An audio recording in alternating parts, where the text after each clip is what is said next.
Feeling stressed, feeling anxious, feeling a little bit on edge?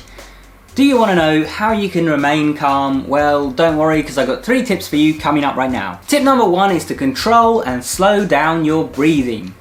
A lot of people don't realize this, but your breathing really affects how your whole body operates. In particular, it really affects your heart rate, and your heart rate is then going to affect how you feel. If you breathe really quickly, your heart rate is going to speed up.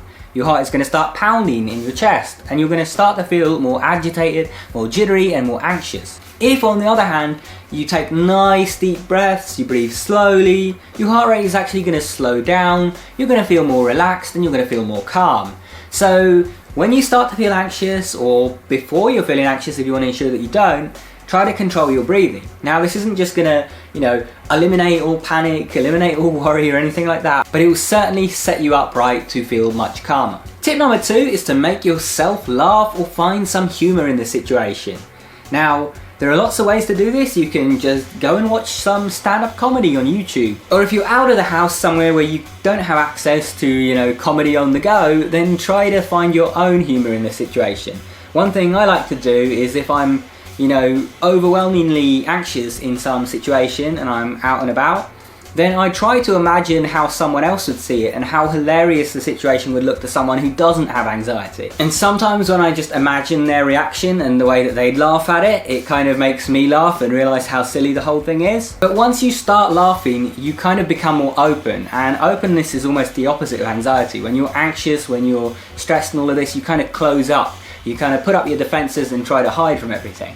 So when you laugh and allow yourself to be more open, then that kind of starts to fade away. And number 3 is to prepare less. If you're anxious before a speech, or you're anxious before a social event, or you're anxious before telling someone something important, well, guess what? You shouldn't actually spend so much time in the shower rehearsing it. I know you probably do this. You probably spent ages and ages rehearsing it, thinking that, if you rehearse it enough times, it's going to go perfect. Well, in actual fact, you might not know this, but confident people spend very little time rehearsing these sorts of things. And it's not what you think. It's not that they don't rehearse things because they're confident. It's more likely they're confident because they don't rehearse things. I want you to think about the last time that you rehearsed something in your head before it happened. Something you were anxious about in particular. Let's say you were anxious about a particular social situation, and you rehearsed how it was going to go in your head. You played it out over and over again. How did it go in your head? Did it go amazing? Did it go perfectly? Did you think, oh, this is great, I'm no longer anxious, I'm going to go and I'm going to do that and it's going to be great? Is that how it went?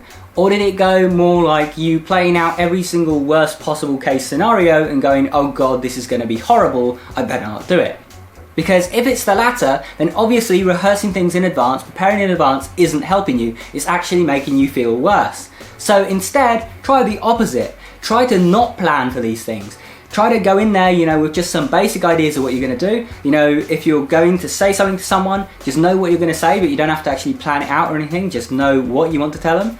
If you're going to do some kind of performance, obviously you need to know your lines, but you don't have to sit there for hours wondering how it's going to go, how people are going to react and stuff like that. And if you're actually, say, giving some kind of speech to an audience, what can actually help is rather than having a whole script that you've memorized line by line, just try to memorize some key points and talk about those freely when you get in there, because you'll find that that's a lot less anxiety inducing. Because if you've got a script and you forget part of it, now you're screwed up and you're standing there clueless in what to say.